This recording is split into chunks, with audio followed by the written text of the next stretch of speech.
আসসালামু আলাইকুম ওয়া রাহমাতুল্লাহ। আজকে এসএসসি ২০২৬ এর ব্যবহারিক জ্যামিতির একটা গুরুত্বপূর্ণ এমসিকিউ করাবো। ৩ টি বাহুর দৈর্ঘ্য দেওয়া আছে। নিচের কোন ক্ষেত্রে সমকোণী ত্রিভুজ আঁকা সম্ভব? একটু ভালো করে মনোযোগ দিয়ে দেখবা, তাইলে আশা করি এই ধরনের এমসিকিউ তোমার কোনো সমস্যা হবে না। তো সমকোণী ত্রিভুজের যখন কথা বলা হবে, তখন আমাদের পিথাগোরাসের কথা মনে রাখতে হবে। পিথাগোরাস বলছিল কি? যে অতিভুজ স্কয়ার সমান হচ্ছে কি? লম্ব স্কয়ার প্লাস ভূমি স্কয়ার। আমরা দেখব যে ১ম ২ টা বাহুর সমষ্টি, বর্গের সমষ্টি ৩য় যে বাহুটা আছে এর বর্গের সমান হয় কিনা।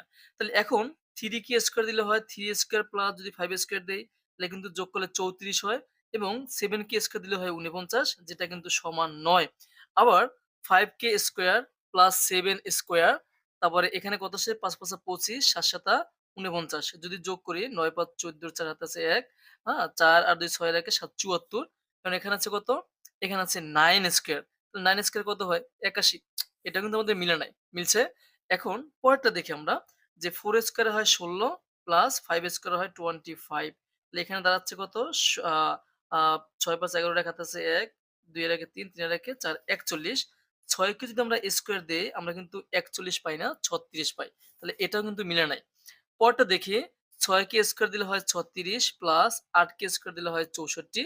এটাকে যোগ করলে কত হয়? ১০০। এখন ৩য় যে বাহুটা আছে, অতিভুজ যেটা আছে, যদি আমরা 10 স্কয়ার দেই, তাহলে কিন্তু আমরা ১০০ ই পাই। তাইলে বলতে পারি আমরা যে, গহ নম্বরটা সঠিক।